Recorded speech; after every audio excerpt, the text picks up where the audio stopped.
Pessoal, bom dia, boa tarde, boa noite. Meu nome é Pablo, eu sou professor da FAGEM, na área de finanças e na pós-graduação tenho atuado tanto como professor de finanças como de métodos quantitativos. Vamos trabalhar juntos a disciplina de gestão avançada de ativos. Antes essa disciplina chamava gestão avançada de ativos financeiros.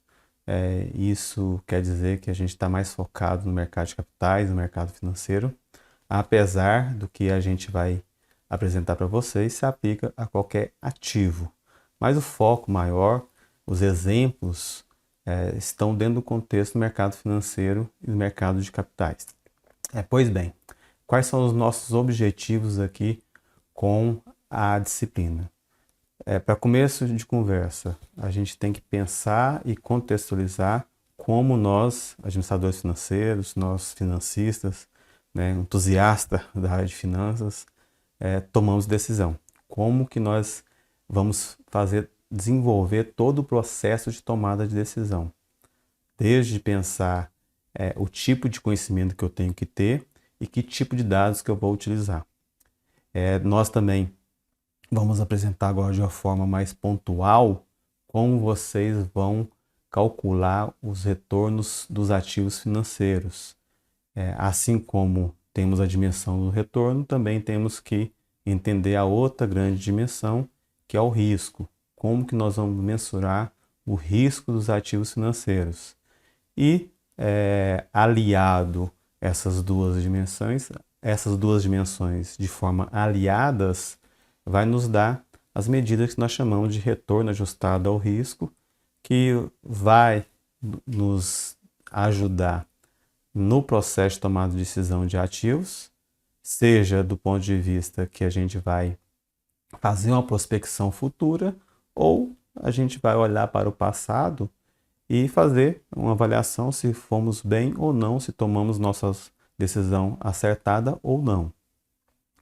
E dentro desse contexto, de trabalhar o retorno, o risco e o retorno ajustado ao risco, nós vamos acabar apresentando, porque no final das contas, todas as medidas que nós vamos discutir com vocês, trabalhar mais massivamente com vocês, dentro do contexto da moderna teoria de carteiras e do CAPM, né, do modelo de precificação de ativos de capital.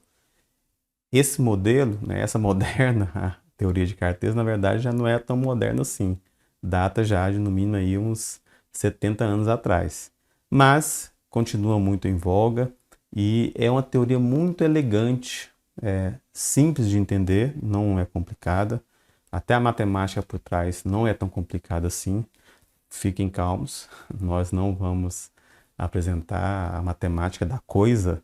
A gente está com o intuito mais aplicado, empírico, de saber como analisar, interpretar e a partir da análise e interpretação e como calcular, mas de uma forma automática nos softwares, poder tomar decisão, certo? Então nós não vamos nos preocupar tanto com o processo matemático. Deveríamos ter mais tempo para isso. E qual vai ser nossa agenda? Nossa agenda vai ser muito estruturado dentro dos nossos objetivos. Primeiro nós vamos apresentar para vocês o processo de tomada de decisão em finanças, certo? Contextualizando ali o lapso temporal que nós temos que ter dentro desse processo. Vamos falar um pouquinho, de forma bem rápida, já que a gente está no final, né, do curso de finanças, sobre o conceito de custo de oportunidade, porque é muito importante eu contextualizar isso para vocês. Nós vamos fazer uma revisão estatística, mas é uma revisão muito leve. Na verdade, é só lembrar para vocês que existe esse conceito, existe essa fórmula, existe isso, existe aquilo.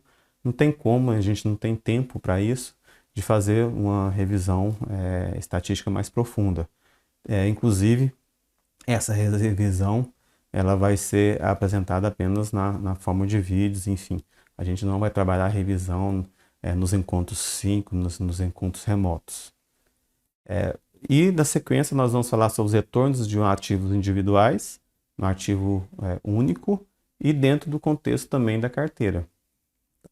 Do risco da mesma forma, nós vamos falar sobre o risco no contexto de um ativo individual, como calcular, mensurar o risco de um ativo individual e como calcular o risco de uma carteira, que aí sim muda totalmente. Não é a mesma coisa, não é uma expansão, não é extrapolação no caso do retorno. No retorno do ativo individual e o retorno do ativo de uma carteira, é uma extrapolação muito simples, mas no caso do risco não. E aí que a gente vai ver, né, os benefícios da diversificação de portfólios, da diversificação de carteiras. E depois nós vamos aliar as duas coisas. Nós vamos aliar tanto o risco como o retorno e teremos aí o que nós chamamos de medidas ajustado ao risco, que no final das contas são elas que vão balizar as minhas decisões. E dentro do contexto da moderna teoria de carteiras e a sua consequência natural, que é o modelo de precificação de ativos de capital, o CAPM, nós também vamos apresentar outras medidas de desempenho e, por fim, vamos dar um fechamento comparando o que a gente vai apresentar para vocês aqui, que é dentro do que nós chamamos de teoria clássica de finanças, com as outras abordagens que existem, como, por exemplo, abordagem fundamentalista, abordagem técnica. Certo, pessoal? Então é isso aí. Espero que nós tenhamos sucesso e vamos embora trabalhar.